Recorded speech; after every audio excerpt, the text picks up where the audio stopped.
रणजी फायनलमध्ये विदर्भाच्या विजेतेपदामध्ये मुख्य भूमिका राहिली ती स्टार बॅट्समन दानिश कशी राहिली इनिंग? पहिल्या इनिंगमध्ये 153. खरं तर अवघड परिस्थिती होती विदर्भाची. 3 विकेट झटपट आऊट झाल्या होत्या. इनिंग सावरली आणि स्कोअरला मोठा आकार दिला. तेव्हा प्रेशर होता. जसे आपले अर्ली विकेट्स गेले होते, 2-3 विकेट्स आपले झाले होते. तर मग मी आणि करुण दादा आम्ही विचार केला होता की आम्हाला जितका आम्ही वेळ घालू विकेटला आणि जितका आम्ही दोघंच जितका आम्ही लांब खिचू शकतो गेमला, कारण तिथे आमचं दोघांचं उभं राहणं खूप गरजेचं होतं. कारण 2-3 विकेट गेल्यामुळे आमचा प्लॅन होता की आता जास्त शॉट्स नाही खेळायचं आहे आणि एकदम सहसा बॅटने खेळायचं आहे. तर आमचा प्लॅन होता की आम्हाला दोघांनाच वेळ घालवायचा. कसा राहिला हा सीझन? कारण की विजेतेपदाला गवसणी घातली. कसं पाहतो पूर्ण या सीझनमध्ये? अनेक सिनियर खेळाडू होते, अनेक दिग्गज टीम होते. मुंबईसारख्या टीमला पराभूत केलं उपांत्य सामन्यामध्ये आणि आता केरळाला जी पहिल्यांदाच आली होती आणि केरळाला सपोर्ट केरळामधनं आलेला होता.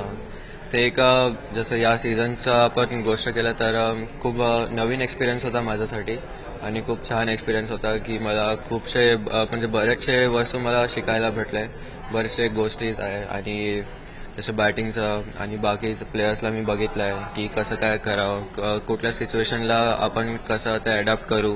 म्हणजे भरपूर नवीन गोष्ट मला रणजी ट्रॉफीमध्ये शिकायला मिळाली आहे. दानिश, तू जेव्हा क्रिकेट सुरू केलं होतं तेव्हा घरची परिस्थिती तुझी फार बेताची होती. वडील आणि आईने बराच संघर्ष केला. कसं पाहतो आज एवढ्या मोठ्या टॉप लेवलवर जाऊन देशांतर्गत क्रिकेटचे विजेतेपद मिळवतं? वडिलांचं, आईचं एक स्वप्न साकार होतं. त्यांचं तर स्वप्न होतंच की आपल्या मुलांना आम्ही वरच्या लेवलवर आपण खेळू. तर त्यांनी खूपशे म्हणजे सॅक्रिफाईस केले आहेत आणि माझ्या बाबालाच माहिती आहे त्यांनी कसं काय मला घडवलं आहे. आधी तर मी लहान होतो तर मला तितकं नव्हतं कळायचं. मी आपलं फक्त म्हणजे आपल्या खेळकडे आम्ही लक्ष देत होतो. पण बाबाला म्हणजे एक हॅट्स ऑफ आहे की त्यांनी मला असं घडवलं आणि पूर्ण क्रेडिट त्यांना जातो मला. कशी परिस्थिती होती घरची? म्हणजे नाजूक परिस्थिती होती आणि आता जरी खेळत असताना पाऊल एक पुढे जात आहे, नंतर आता थोडीसं परिस्थिती सुधारली असली तरी खूप संघर्षमय काय होता तो? खूप संघर्ष होता. जसं मला आधी जसं आपलं क्रिकेटचं बॅट्स आणि ग्लोव्ज वगैरे खूप महागाचे येतात. तर तेव्हा एकदम मी महागाचं नव्हतं घेऊ शकत, जसे बाकीचे लोक खूप चांगल्या क्वालिटीचे घेत होते.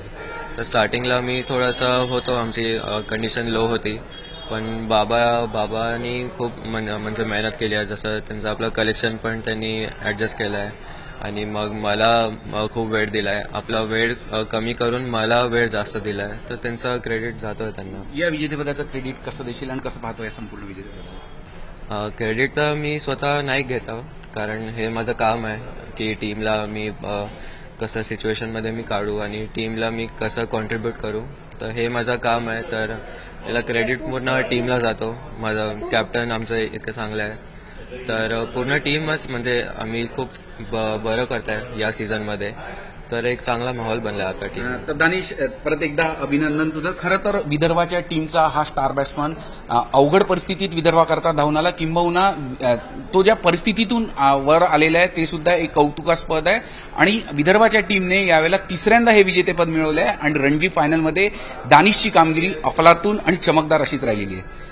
झी मीडियासाठी व्हिडिओ जर्नलिस्ट रत्नश्री सातपुतेसह अमर कहाणे, नागपूर.